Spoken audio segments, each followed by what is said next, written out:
This is the Lockpicking Lawyer, and what I have for you today is a Mako Locks Model 427 padlock.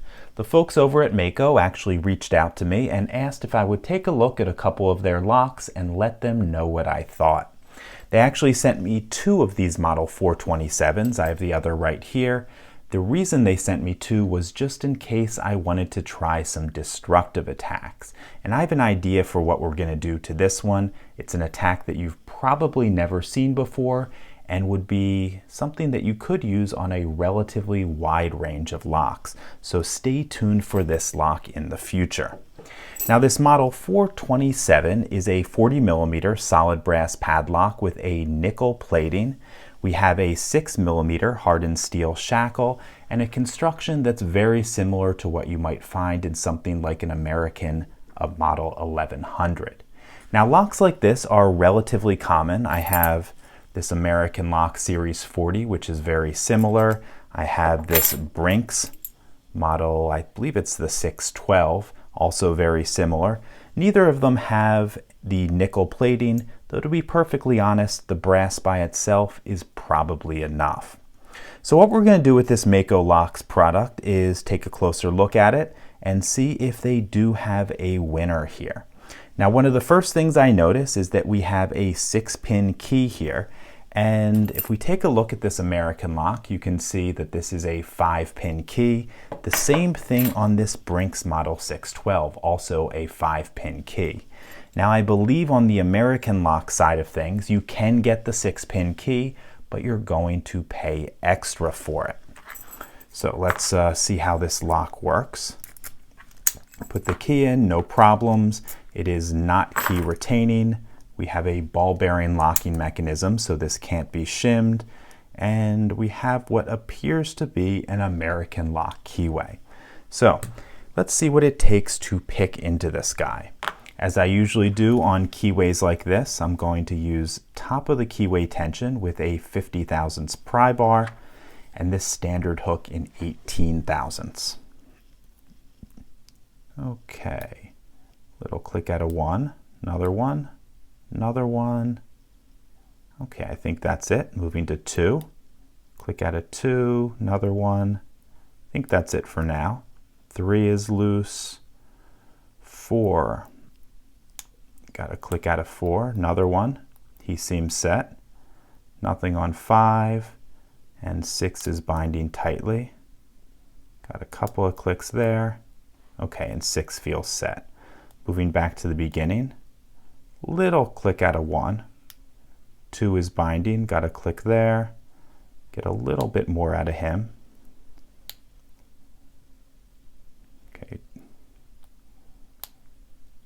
There we go. I think 2 is set. Nothing on 3. 4 may have dropped down a bit. There we go. Got 4 set again. Number 5, got a click out of him. And number 6 dropped down again. Okay, back to the beginning. Click out of 1. 2 dropped again.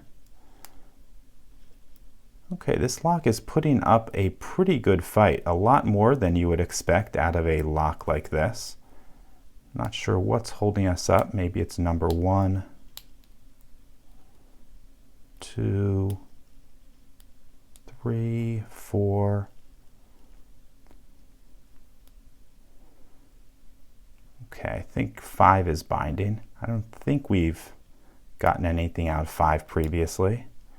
Got a nice click out of him. Back to the beginning. 1, 2. Okay, 3's giving me something now. Got a click out of him.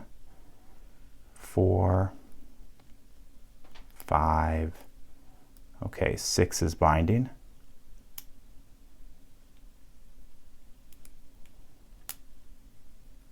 Okay, 6 feels set. A surprising amount of fight from this lock. Definitely have some serrated pins in there. I think we might have spools in 3 and 5 from what I can feel. But honestly, This is a surprising amount of pick resistance. I don't know if it's this lock in particular.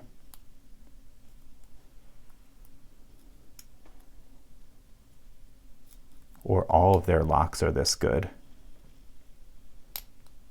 There we go. Okay, wow. Mako, I am impressed. Easily this lock is on par with the pick resistance you would find in American lock products or Padlock products. But let's take this apart and see what's inside. Okay, as expected, there is a Phillips screw down the shackle hole.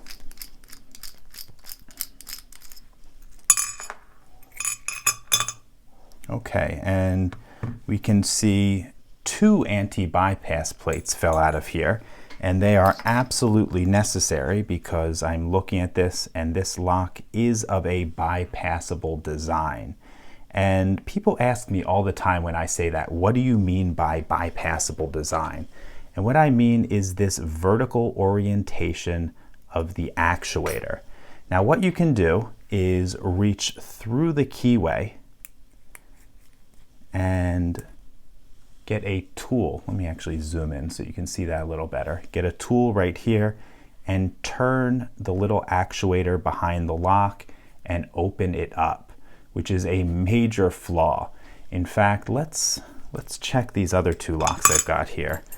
The Brinks and the American lock. This American is an old one and it may not have the anti-bypass plate in there. Yep, and you can see just how easily we can open up a lock like this if it doesn't have an anti-bypass plate.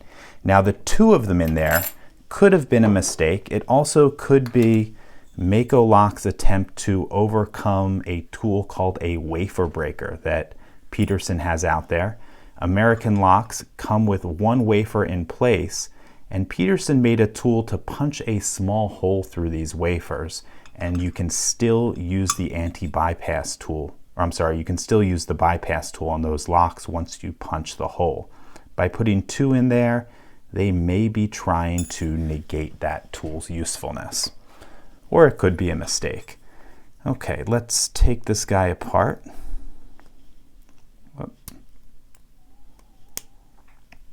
Okay, we've got the clip off. So let me get the key and a follower, and hopefully this will be easy to take apart.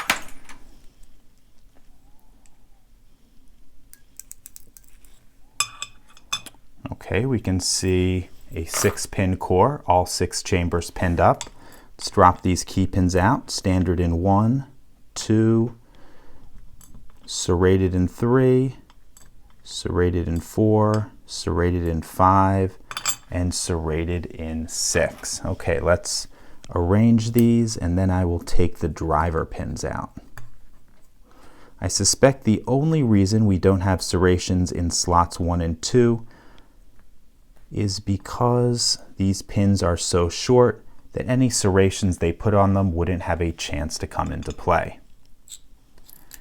Okay, we have a serrated pin in slot 1, a serrated pin in slot 2, a spool pin in slot 3, serrated in slot 4, spool in slot 5, and serrated in slot 6. And let's take a look at these springs. They all appear to be the same.